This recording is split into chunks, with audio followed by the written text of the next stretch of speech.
Thank you very much.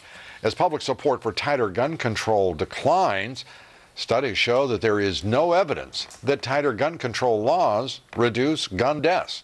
As Christine Romans reports now, the Second Amendment still stands. The law of the land, these 27 words.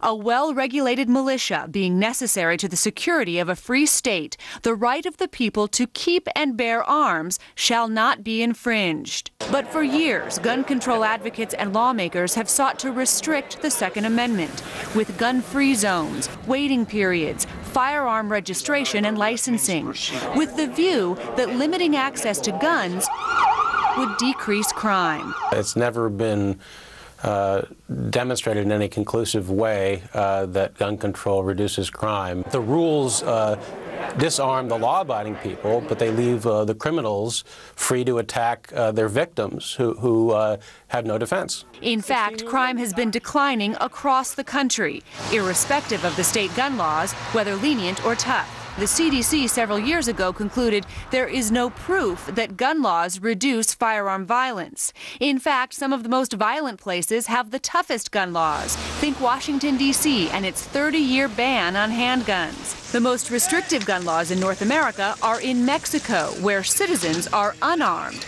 Killer drug cartels are armed.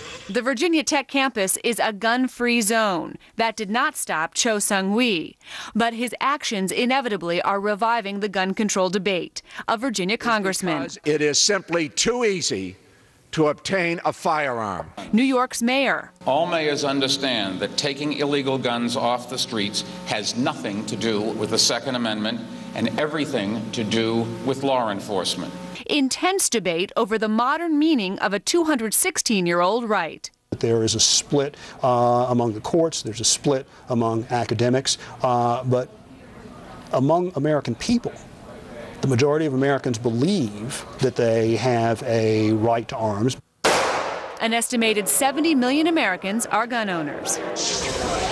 The courts most recently weighed in on gun control laws in Washington, D.C. just last month, striking down that city's 30-year-old handgun ban, ruling it unconstitutional, insisting that there is nothing ambiguous, Lou, about the Second Amendment. And that is precisely the holding of the appellate courts. It is a very difficult issue, and the reflex is understandable. The intensifying debate, understandable, but at the same time, the failure to look at the broader violence on our college campuses, 1,100 suicides a year, 1,400 deaths from binge drinking, 70,000 rapes and sexual assaults.